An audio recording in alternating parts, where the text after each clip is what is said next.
In this family, more of us die by our own hands than by the hazards of the job. In this family, up to a quarter of 911 dispatchers have symptoms of PTSD.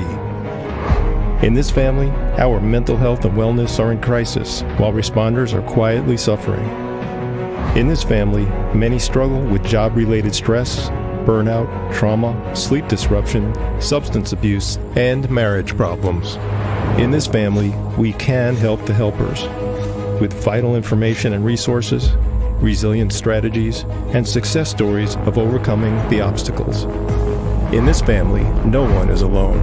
Welcome to Responder Resilience with co-hosts retired Lieutenant David Dashinger, Dr. Stacy Raymond, and Bonnie Wimley, LCSW EMTB.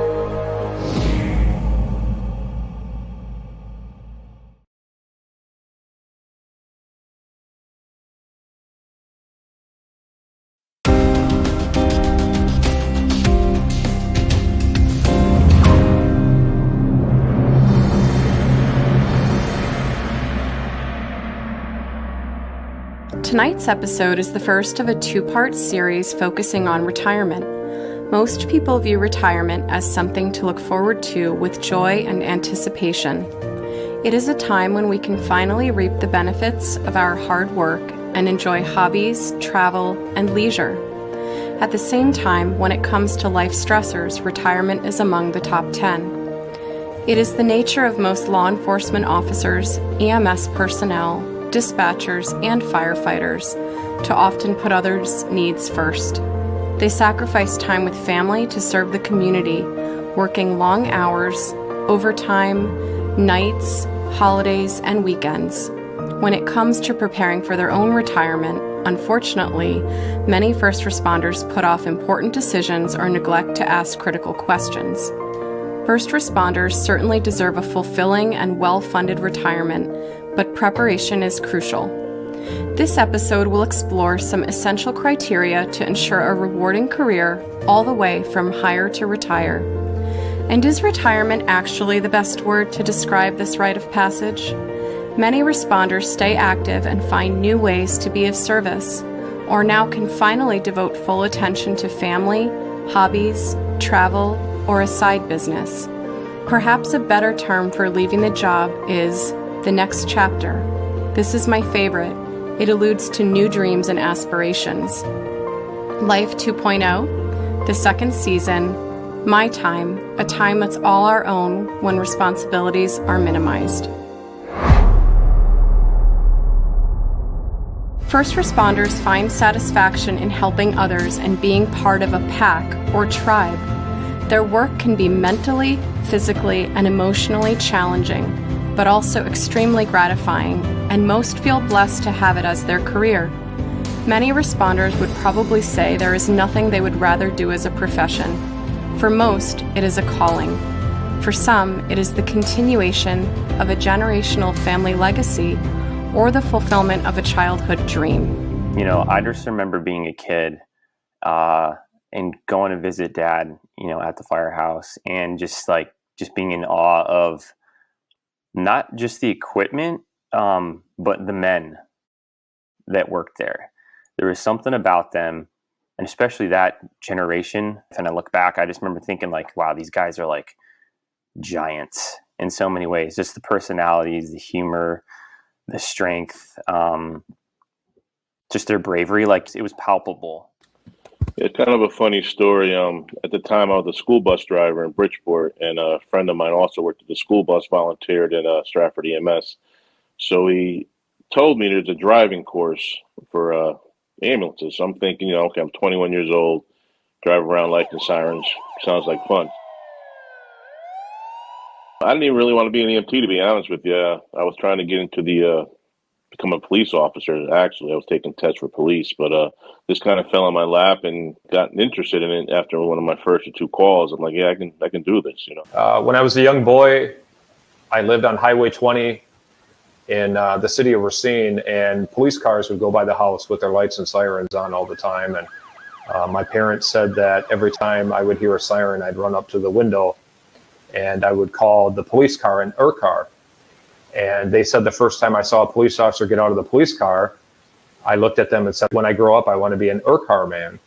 So all my life, I wanted to grow up and be an ERCAR man. And I eventually, in 2001, I became a police officer for my hometown. So for 21 years, I loved being a cop. I loved it. I loved everything about it. I enjoyed it. I woke up every morning, put on the uniform, put on the vest, put on the duty belt. I think I wanted to either, be in sports, or I wanted to be in a rock and roll band. Be a singer in a rock and roll band. And my problem was I had no talent. So I ended up kind of falling into the fire service when we got into the military. The military puts you where they want you, and they put me in the fire department. And all you can do is just be grateful that God takes care of you even when you don't know what you want. It wasn't until I got into Seattle Fire, and then really candidly a few years into Seattle Fire, that it just really got a hold of me. And then once it did, the rest is history. I was living in Milford. I had a beautiful apartment on the beach and everything, living the life. And I was in my mid-20s, and you couldn't ask for anything better at that age. But I said to myself, I got to find a day job. so I opened a New Haven Register, and there's a job for Connecticut Humane Society looking for a kennel person. I says, I like animals. So I took that job, and I actually loved it, and it paid horrible. I mean, it paid horrible money. But a year later, the test got announced for the state animal control officer. So I took that test, that exam, and I started at the bottom rung as an assistant regional animal control officer in the town of New Fairfield. And I worked my way up through the ranks for 34 years and did my last 8 years as chief of the unit. When I got into a paid service, my mother had cancer. The company I worked for at the time was my first paid job, and we had the contract, if you will, to pick her up for her chemo and stuff. So I was off this particular day, but getting her ready to go to get her chemo, and she stood up and her femur snapped. So actually the ambulance was outside ready for to get her in the ambulance type thing. And I ended up riding that call in with her, and she never came out of the hospital. So at that point, I felt if I can deal with this, I can pretty much deal with anything that comes my way in this field. And at that point, I'm like, yeah, this is where I want to be. And the rest is history of that as well. Once I left the Marine Corps, I came back home to New York, and I took all the tests, police department, fire department, you name it. And luckily, I got the one that I really wanted. I got called by the fire department. I worked like crazy to try and get on that job, and it really paid off because before I know it, I was on the job. It was great. That was me. I was Steve the firefighter, and my life was set. My mom's boyfriend was a police officer for the Phoenix Police Department. So I would go on ride-alongs with him and never had the inkling as to be a police officer. But as I went on the ride-alongs, it became very interesting. So I did an independent study for my class, one of my poli-sci classes, and did a paper for what a police officer does on a day-to-day basis. And that just resonated in the back of my mind, and said, wow, I think I want to do that. But I wanted to be in LA, so I looked into the LA Police Department, and I said, I think this will be a good fit for me. And I decided to apply, and within 3 months, I was in an academy. I don't remember my first call, but I do remember the feeling of, riding the back step, facing backwards, going to a call, geared up with the lights and sirens, and just thinking like, man, this is cool. Like I just kind of got a little chill right now just thinking about it. It was so exciting. I remember just being so thankful and so appreciative of that moment. Like the realization of, wow, I'm here. Like I did this.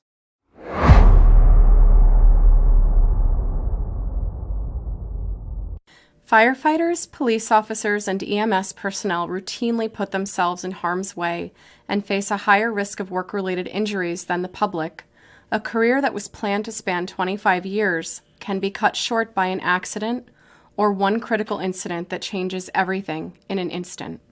First responders can be forced to retire or resign due to age restrictions, a fatal officer-involved shooting, or medical problems or injuries that end their career. Even for those who stay in the job for the long haul, reflexes slow down, body parts wear out, and sleep deprivation takes a toll. Then there's the often overlooked mental and emotional toll the job can take. Child deaths, suicides, gruesome injuries, the constant threat of being attacked, stabbed, or shot at. These threats and exposures to trauma add up. We were curious to learn when people first started thinking about retirement. Here's what they had to say. I did everything in 5-year increments as to what I wanted to do on my career. That was one of the paths that one of my training officers told me, this would be the best thing for you to do. You can look at it in 3, 5, or 10-year increments. And I chose a 5-year path because the department changes over time.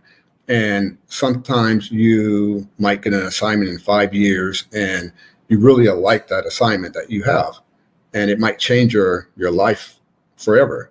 For instance, a lot of people get into become a motor officer or they'll work narcotics in specialized units and they'll stay there for the rest of their career. But my actual time when I actually said I'm gonna do this was probably when I had 18 to 20 years on the job. Is when I said I'm going to go into drop when I turn 50 years old, do 5 years to make sure I have my medical, and then say la vie, say goodbye to the department.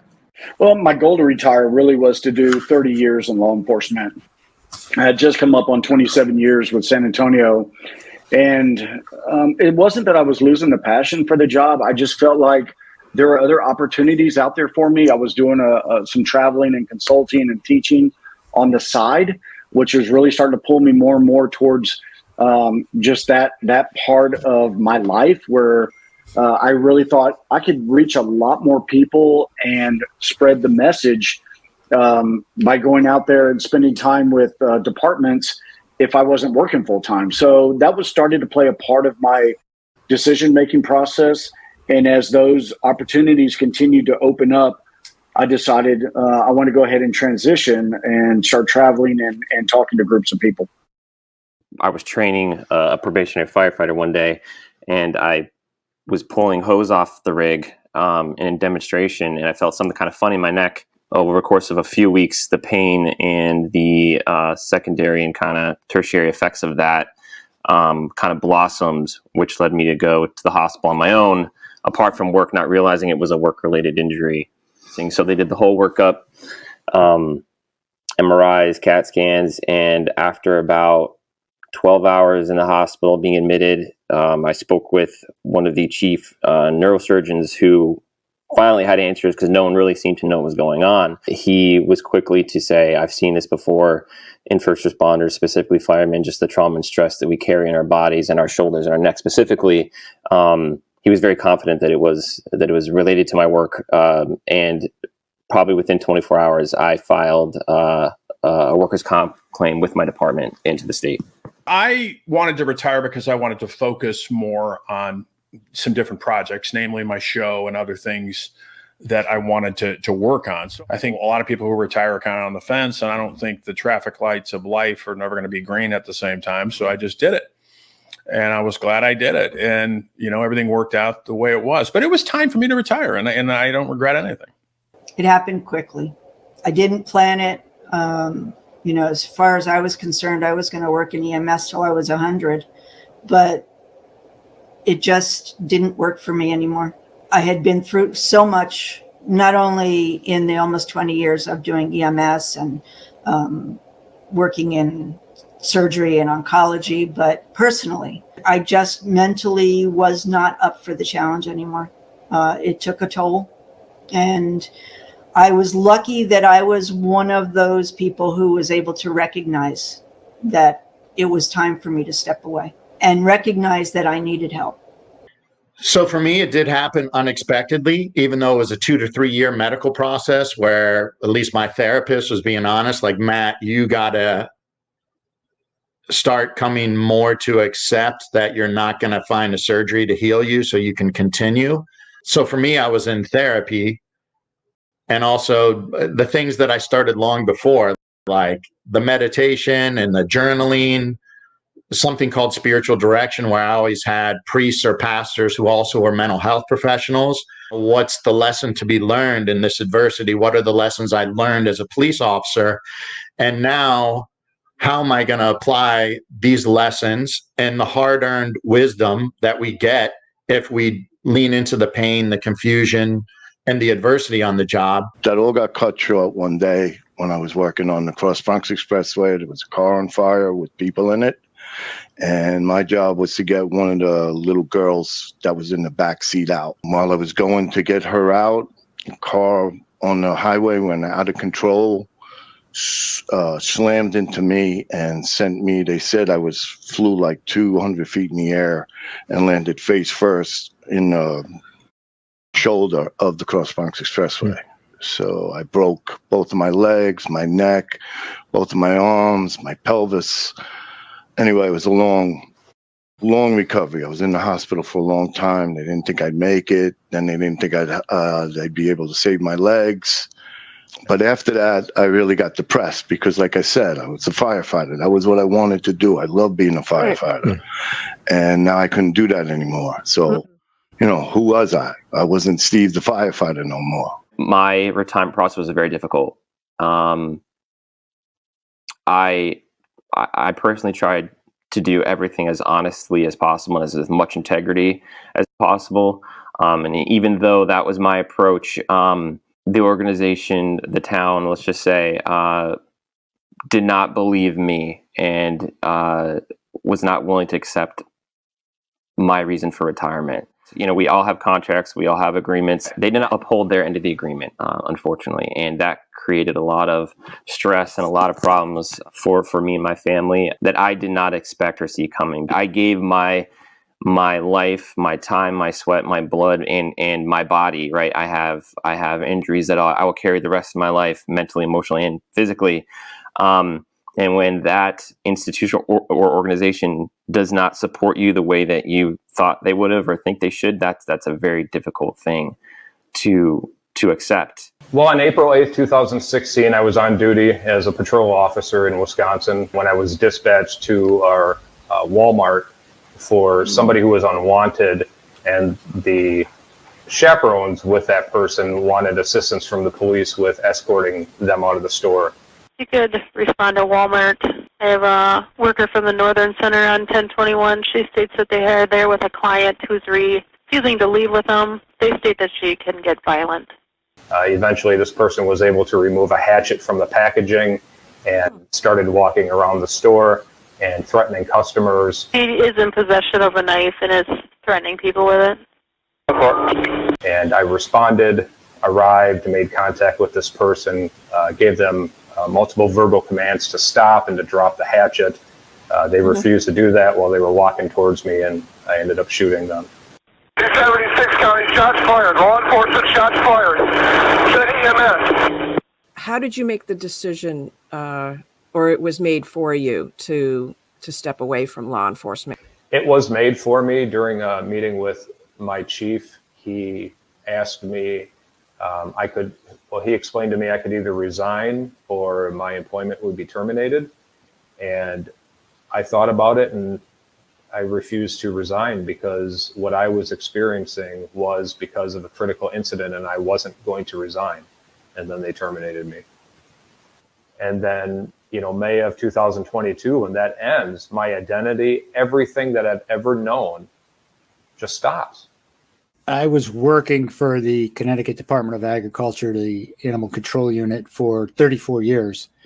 As far as planning my retirement, I really had no plan for retirement because I actually enjoyed my job. I enjoyed it immensely. I mean, I loved my department, but it just got to it's just one day and you just says, yep, I've had enough. And that's when I decided to retire after 34 years. And the reason I left the police department was I was the only patrolman on one night, and I went down an alley. I saw a clothing store. Window was broke, window was up.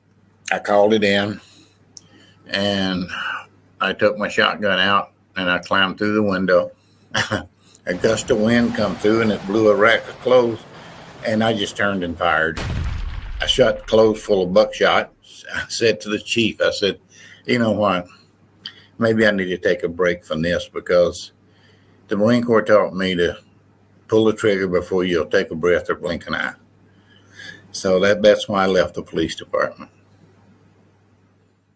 It's never too early to start thinking about it, because you're not gonna work forever, right? I've hit a certain milestone age, and it's really time to actually start, not just dreaming about this, but plotting and planning for it, so that way when the time does come, you're actually like prepared for it, and it's not like a complete culture shock. It actually happened completely unexpectedly. I was a lieutenant, still part of the police union. We had contract negotiations. There was an arbitration settlement, and a golden handshake, for lack of a better term, came forward. And I had about 2 weeks to make a very, very difficult decision. I had not thought about it prior to that, had no financial plans or no job lined up, and sat down with my wife and said, here's the offer, here's the opportunity, the door has opened, and I'm going to do it. I felt that it was right for me. Conditions at the department were right for me, and I had to make a very difficult decision in a short amount of time. I didn't realize at the moment that it would be such the right decision, and that's why I tell people that when you can retire, to do it. But that's my story. It wasn't planned at all. I wasn't necessarily planning on retiring, but I went through a health issue. I just wanted to keep doing the work. I was an assistant chief responsible for a lot of things. I was projected to promote again. I had just done the, exam, did well. All of this horizon was looking bright to keep going, but I wasn't feeling well. And the sifting process for me was really being still long enough versus the phone ringing 24/7, the emails coming in. And so in those still moments, it was really for me saying, I have served well on the department for 29 years, but my body is telling me that it's time for me to do something different and to end something that's been a part of my life since I was 21 years old. And it was a very hard experience, but I was hospitalized several times during the end, and I had a lot of quiet time. And in one of those moments, I allowed myself really to kind of surrender to it. And once I did, and I actually spoke it out loud to, my husband and my children, and I was worried about their reaction. But they just cried because they were like, it's about time. Whatever it is that's causing you to walk out the door, whether it's injury or illness or you're tired, if you're like me, I was spent, it was time. If you're, so frustrated that you feel like you can't be healthy on the job, that type of stuff, whatever it is, I would encourage you to start with a real feeling of gratitude for what it was that you've been able to do and the ride you've been able to go on. Not everybody gets to finish the way they want to finish. Not everybody finishes with a party or finishes with, something in the department named after them, or, a lot of people just do great work and they fade off into the sunset, and it's fine, man. It's good. It was about the work, right? It was about the time you spent on those crews, and to be grateful for it. And don't view this idea that the fire department moves on as a personal insult, because it's not. It's the normal order of things. And your time on the job was valuable, and it meant something, and it should mean something to you. And you should never let any of the external circumstances that are either, have gone on in the department or are going on, or however you're exiting, never let it take away from the fact that for that period of time, you got to get on a fire truck. You got to go to some of the most incredible things in the world. You got to work with teams that were just epic, man. The goods and the bads, but just epic teams. And you got to, over a career, you got to go into people's very worst day and make an impact on their lives. And there's hundreds, if not thousands, of lives that have been impacted by what you do. And I think it's an important starting place. We don't get with them soon enough. And we don't talk about preparing for retirement. And that should be talked about in the academy, because everybody says, oh, I've got time, until it's here. And you're going, oh my gosh, 20 plus years, 30 plus years has passed, and I am ready to retire. And I did nothing to plan for this. And we really set them up for failure if we don't do this ahead of time. Given the inherent and unique risks linked to the profession of being a first responder, there is no guarantee you will have a linear path from hire to retire. A career that was planned to span 25 years can be cut short by an accident or one critical incident that changes everything in an instant. Likely causes include a career-ending physical injury, officer-involved shooting, or cumulative post-traumatic stress that result in burnout. We asked first responders their opinion on how best to reach the finish line. Here's the advice they offered to both rookies and more seasoned first responders about a long and healthy career. Being able to be present, being able to enjoy the little things and enjoy the moments that you're in, because if you're not focused on the present, you miss it and you lose out. And then, suddenly you kind of wake up and you look around and you're like, especially if you have to retire, you might have regrets about not really appreciating the blessing that it is to be in that line of work. I really, honestly, truly believe that it's a privilege, not in a privileged sense, but like it's an honor to serve people in that capacity, right? It's an honor to sacrifice a part of you for something like that. It's an honor to give your time, your energy, your blood, sweat, and tears to help other people, especially if you're able to obtain a position of leadership. It is an honor to lead other people.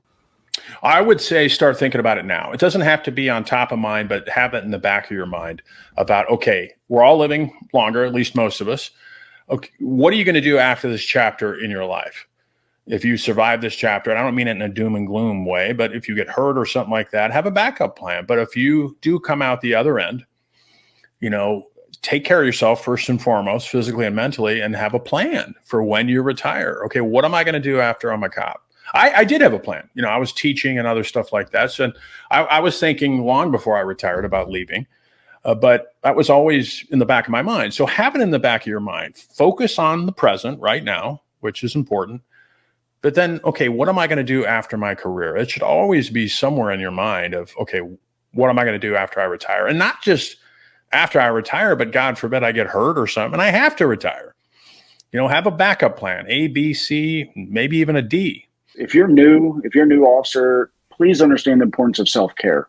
Learn how to pace yourself, learn about good coping skills, start your day off in gratitude, have an open mindset to always want to learn new things, right? Don't just take what somebody told you and then have a fixed mindset and that's the way you're going to approach your career. You've always got to be willing to learn and evolve and grow when you're an officer. And to the day I retired, I was still learning something new every day.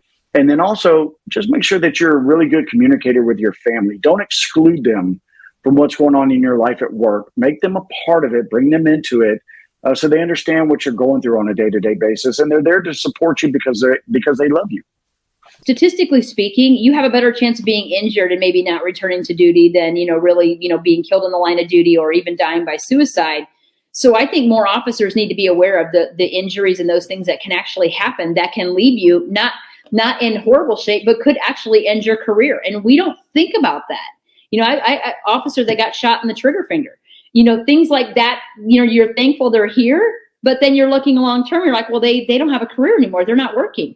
So I think planning on, being realistic about the true risks to our lives and, in our livelihood, having a backup plan, making sure that you're prepared. And when I say prepared, I mean, after this incident happens, everything else that you've been dealing with is still there. So if your relationships aren't healthy, if you're not eating right, you're not sleeping right, you're not taking care of yourself, that's really again, magnified.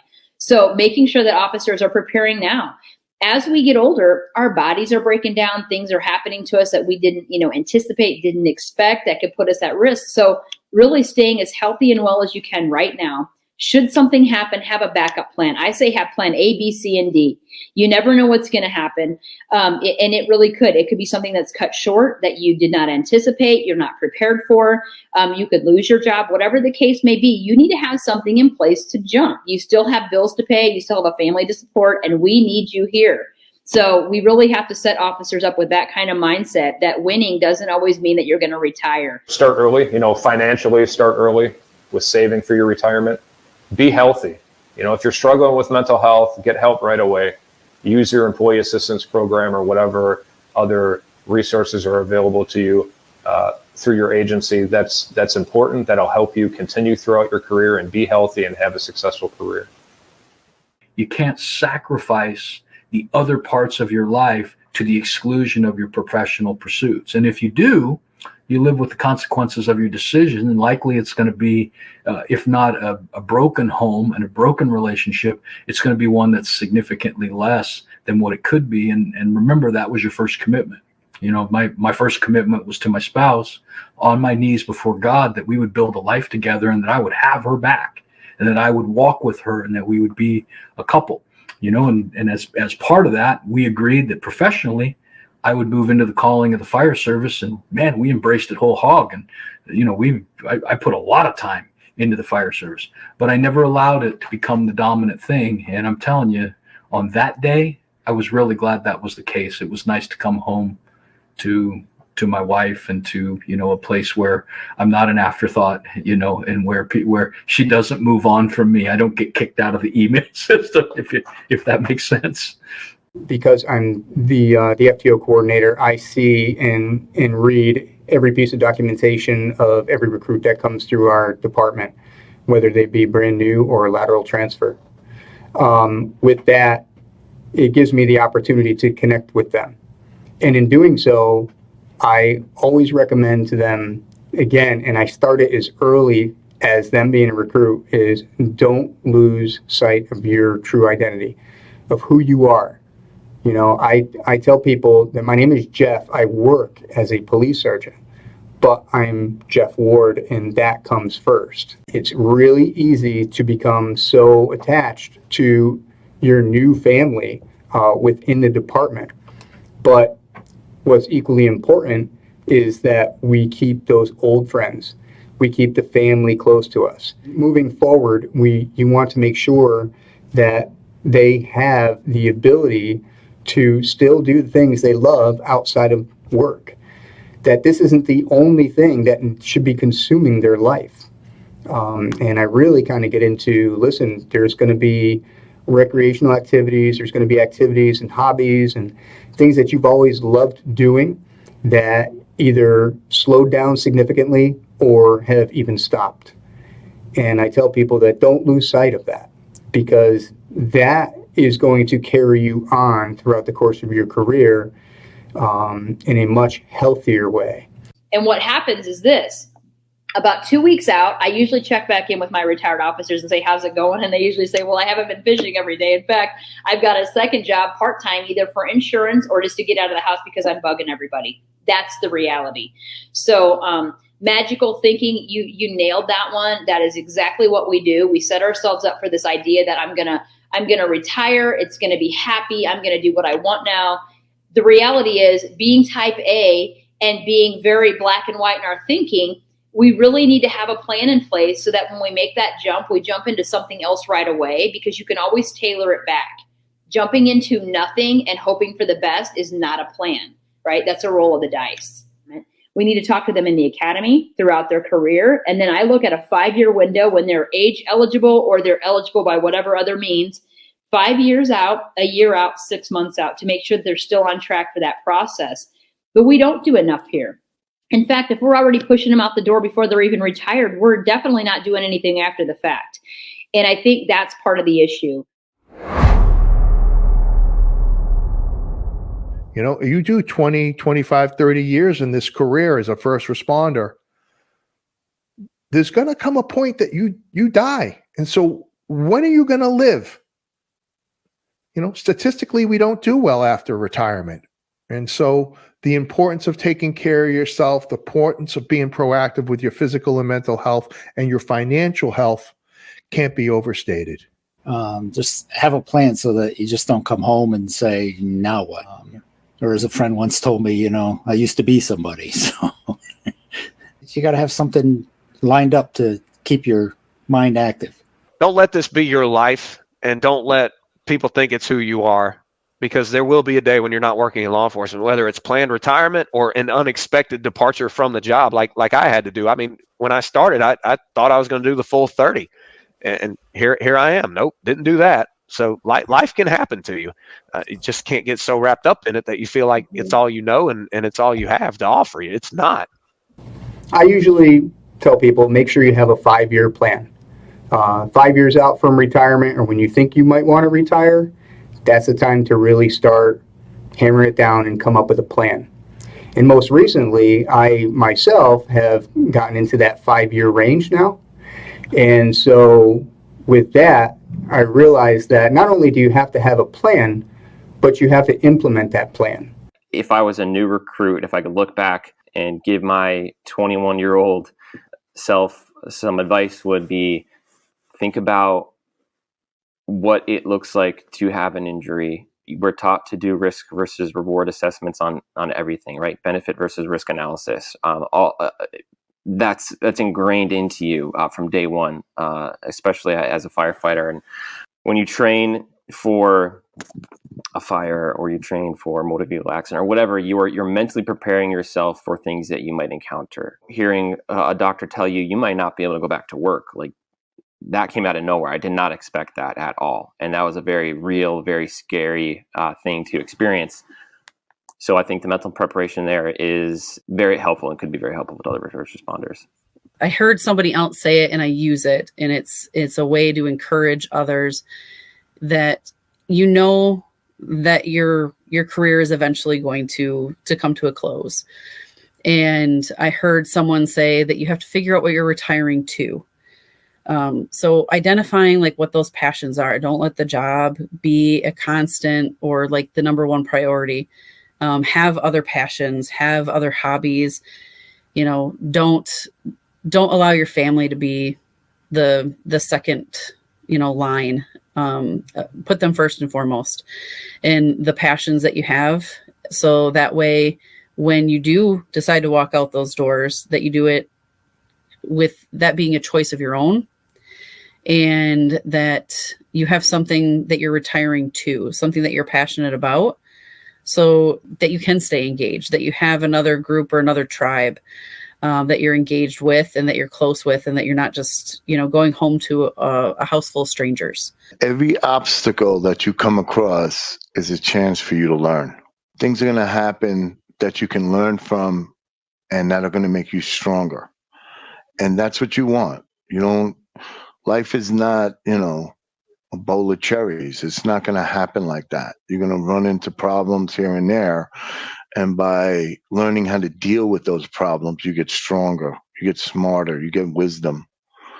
I would tell them to talk to the old guys because they've been through it. They know what's going on and they can help you more than you know. Find an outlet when you get home, when your day is done, find an outlet that's something absolutely totally different than what you're doing during the day. I know it's difficult to do, but you kind of need that to keep your sanity. And not only that outlet may lead to something when you retire as something that, hey, you know what? This may actually be a second career. So that's what you need to do. When people are thinking about retiring, I would say get some kind of consultation or counseling to help you prepare, because it is not scary. It is not scary to retire.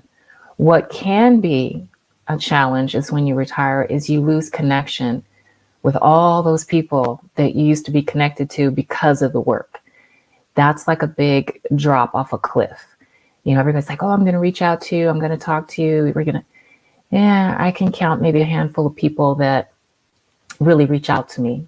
So you have to decide, is that okay? Or do you want to reach out to them or get connected in some retirees groups so that you can stay connected?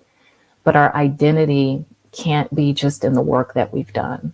Just because you're kind of finishing one career doesn't mean you can't have another career or a half a career.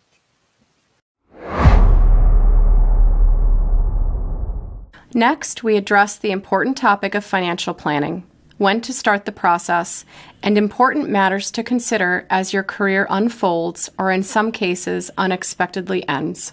The perception that people have is that if I'm working for a municipality, I'm going to have a lot of things at the end of the rainbow. I'm going to be pretty much taken care of.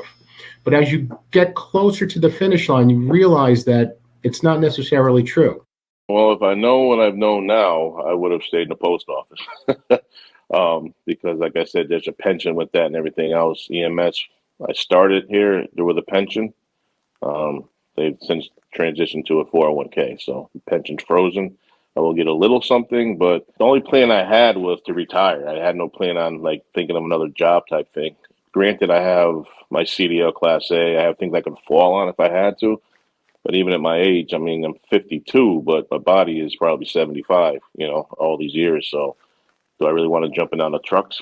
Probably not. I'm just hoping the 401k builds back up where I can enjoy retirement, because I don't want to work like most people do. You work and then you're dead in 2 years later after retirement. So I want to try to enjoy some life.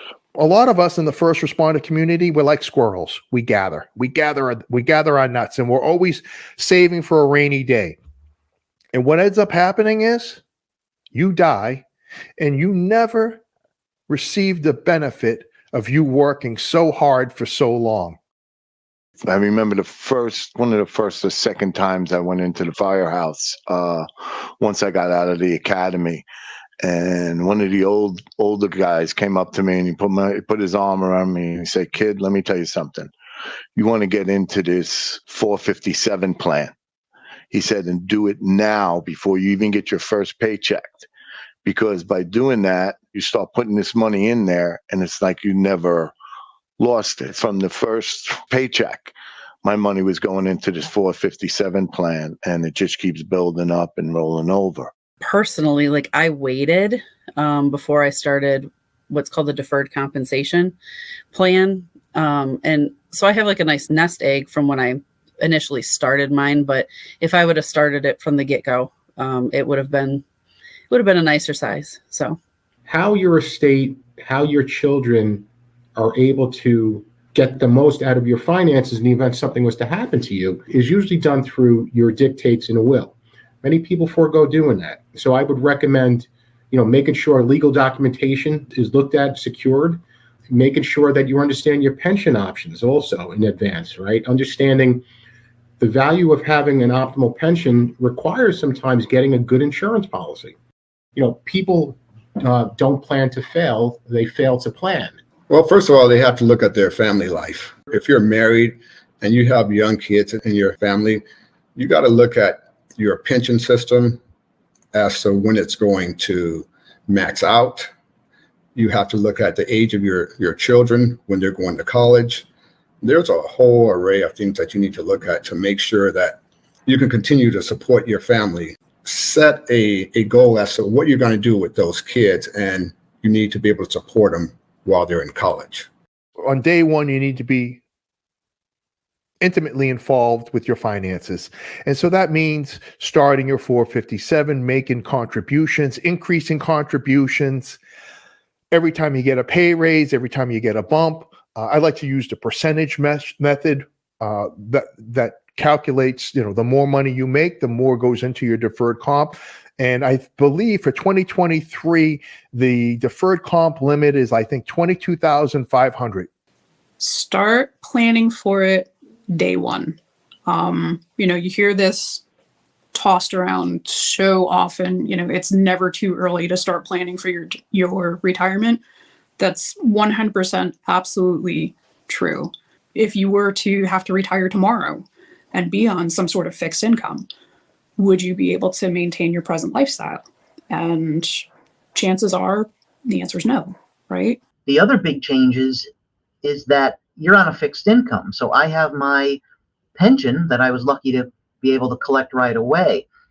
But I also had to rely on an income and benefits to keep me at the level where I was. That was a big change, was not being able to just say, okay, let's take a trip to Disney. I'll work a few road jobs and a few overtimes and we'll have it paid. That doesn't work in the real world. And a lot of police officers that come to work for me now as an owner of a security company have a big adjustment because it's $25 an hour that I could offer them, than not the $65 or $70 an hour that they're used to making now on overtime or a road job.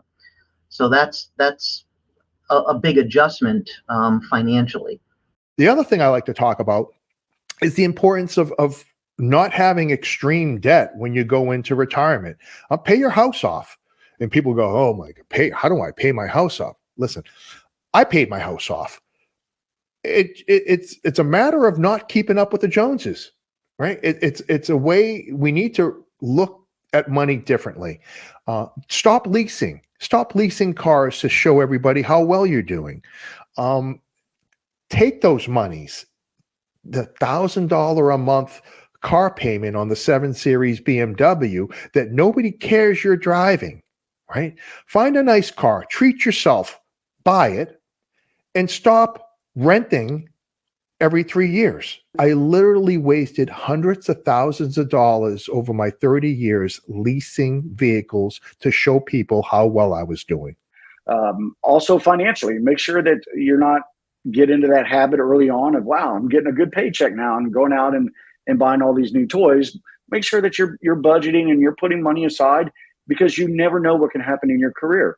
You could make it to a 20-year career and retire, or 30, but you could get injured or something else could happen, and you may have to leave earlier than that. So you want to make sure that financially that you're stable. I had the smallest house in the city of Weston, Florida. Beautiful city, always in all the magazines, places to live, blah, blah, blah. Small house, no yard, 0 lot line, no pool, not little 3-2. Beautiful neighborhood. And I stayed there for 25 years. Paid the house off. I'm going into retirement without a mortgage. I have those monies now to decide on what I want to do with it. It provides me some financial freedom. And then you can also prepare for your financials and understand, okay, am I going to have a mortgage paid off? Am I reducing the size of my house because the kids are out? And plan for all of that. I would say about 5 years. I had no plans. I wasn't thinking of that at all. And, again, we had a union contract come through, an arbitration agreement in our favor, a golden handshake offered. And that's what happened with me. So it was very sudden. I had about 2 weeks to decide and make it happen. When you're young and you're healthy, you have so many options. You have the flexibility of your good health. I guess the better word would be the leveraging of your good health, because when you have your good health and you're young and you get a good, for example, a good insurance policy, that life insurance policy will allow you to optimize your pension. Typically, as long as it's a sufficient amount of a death benefit, you'll be able to optimize your pension in the long run. So you get some life insurance, and depending upon your age, the premiums are very reasonable. But think about this, if you would. We're all going to die. It's a really uncomfortable conversation to have that nobody wants to really believe. We are all going to die at some point. And so what's the plan for you to take care of those that rely on you and your income when you're gone? And if the plan is a GoFundMe account or passing the hat at roll call, you have failed to plan. And so think about it. On top of the tragedy of your family losing you, now they got to figure out how they're going to pay the bills. They're struggling with the loss of you, and now you've added to their burden. Shame on you.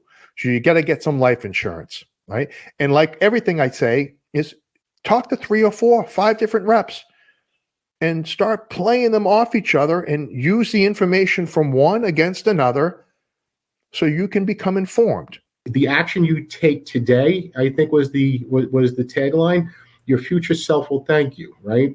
So if you're doing things when you're younger and you're planning well in advance, not only do you know what the future is going to hold better, but you're also taking advantage of your youth. You're taking advantage of the fact that you can do more things and be better prepared. As you get older, you may not have so many options. You may have to take that pension, with a survivorship option, which can be very costly. The other part of life insurance that I like to talk about provides you with some financial freedom. I use my own example because it's the one that I know best. I got a whole life policy payable upon my death. And in doing so, that has allowed me to take option 1 with the FRS, which is all the monies I have entitled to me with no benefit being paid to my wife. That's it. When I die, the pension dies, but I get the most amount of money coming to me. And I mitigate that risk with a hefty whole life policy for Mrs. Kelly. She's got $2.5 million on me right now. So listen, if something happens to me, she's first suspect. I will say financially, just for people that may want to save money on their monthly check, I forget what the disability type insurance is, like AFLAC type stuff. It never crossed my mind, so I didn't sign up for that. And that could be a lifesaver. Also, my department didn't put into Social Security, so I didn't care about putting into Social Security on my own. So now I don't have enough credit or points to get Social Security disability or Social Security when I reach that age. So financially, when you look at your paycheck, oh my gosh, so much is taken out for taxes. I can't invest and I can't get the disability insurance. Well, I would reconsider that, looking into disability insurance, looking into a financial advisor, and start investing much earlier on than, hey, I didn't do this, but I'm going to buy the truck and the rent's so high, so I'm not even going to put 50 or $100 into some financial account that's conservative because you can't make up for all those lost years. I didn't do any of those things financially, and I didn't get paid that well in the departments I was in. So financially, I did not set myself up for retirement, and it ended way sooner than I planned. So that's been a challenge. Like all of us, we never think it's going to happen to us. It's not going to be me that gets hurt. You know, the guy next to you gets hurt. The other guy gets hurt. You never think it's going to be you. But it happens. It's a tough job. You know, more people get hurt on the fire department than just about any other job that you can do as a civil servant. We did have a injury packet that was available that was basically handed to you, and you'd work with your supervisor to fill that out. What I learned very quickly is that the kind of standard operating procedure is that they deny the claim immediately. And then the onus falls on you as the individual, in my case, to prove that injury was work-related and then fight for that claim. And it's very stressful, very difficult process, because I think you kind of have this idea that, oh, if I get hurt or if something happens, like the organization, the town, the entity, whoever, they're going to take care of me. It shouldn't be that difficult, but in reality, it is a very difficult process. Even after you've retired and you've looked at your income for retirement, you still need to be considering the income that you're going to be making in your second season and how that will look. So I just want to encourage those who are getting close to retirement or who are retired, decide what your second season is going to be. And if you have time, plan it out, get the certifications, the training that you can get from your employer, be all in while you're working, learn, network, start to look across the landscape and start planning what that will look like for you. And as we're moving through our careers, if we're getting to that, I'm 10 years out, 5 years out, you want to start looking at your risk tolerances. Depending on if you're in a defined plan or an investment plan, your risk tolerance is greater when you have more time, right? Time is the great equalizer here. The more time you have, the more time you have to recover for say, like a correction or a dip in the market. So being aware, being plugged into what your money's doing and where it is located is very important, because understanding that, if we face a really sharp market correction, you may need 5 years to get that account back to where it was, where you were planning on being able to retire. So having that knowledge, being fiscally responsible to yourself in that regard is crucial. We did a small research study, in fact, with the Blue Wall Institute addressing relationships, and 3 main issues came out, and it was communication issues with the relationship, lack of intimacy, and financial issues. And, when we see those issues now in a home of someone that's actively working, those issues are going to be magnified in a home when someone's actively retired, because not only are you going to see issues still with financials, which are going to change dramatically when someone retires, and it may be something that, even though they expect, it's not 100% understood, which will lead again to communication issues and lack of intimacy, because things aren't happening in the home that one believes should happen. There's a ton of information that's out there. So even those who take a proactive approach, you can just go on Google and you can just see what would be best or what's out there, what products are out there, what my pension looks like. But so many times I have clients who say to me, I have all this information, I just don't know what it means for me. As a first responder, we have to take it upon ourselves. We have to make sure that we are being as optimal as possible, that our families are going to be taken care of, that we're going to be taken care of. Be proactive, take stock of yourself, get some education, and seek some advice. Tonight's episode featured the personal experience and advice of several first responders with regard to planning for retirement. Join us next week for part 2 of our retirement series, when we explore the highs and lows of that first year post-retirement. We will hear from first responders who transition seamlessly into Chapter 2 or the second season of their work life. Others, unfortunately, tell us how they struggled with loss of their identity and the challenge of reliving aspects of their worst calls. Responder Resilience would like to thank all of the first responders and experts who shared their life and career experiences in these episodes. What are your ideas, plans, and dreams about retirement? Share them with us in the comments section. When you retire, you're just another employee that's gone. In 10 years, you'll be, oh yeah, that's good old what's his name. I wish I knew that when I started. And sometimes I think for a lot of us, it's scary to retire when you've been raised by an organization for almost 3 decades. There's a running joke that says that as you retire, you're forgotten about before you even leave the parking lot. When I work, I'm working as a mental health crisis worker. I lost who I was. I didn't have any plans for the future. I sunk. I'm a national liaison for FHE Health, and I work in the Shatterproof program. It's as if you've lost a loved one. For me, there's a sadness there. They really do become your second family. I remember going around that day saying goodbye to everybody, tear to tear. I'm going to start working towards my degree in social work. So now I'm back working full-time in another law enforcement agency. I was a firefighter. That was always what I wanted to do. Sometimes life throws you a curveball and you find yourself without an identity. I would pass police cars and it was like somebody punched me in the stomach. Like I got sick because I missed it so bad. When you say I'm a retired firefighter, people step up. They notice. And they're like, wow, man, that's incredible. And it provides an avenue for you to be impactful as a servant in your neighborhood and in your community, or even whatever you're doing for a second job.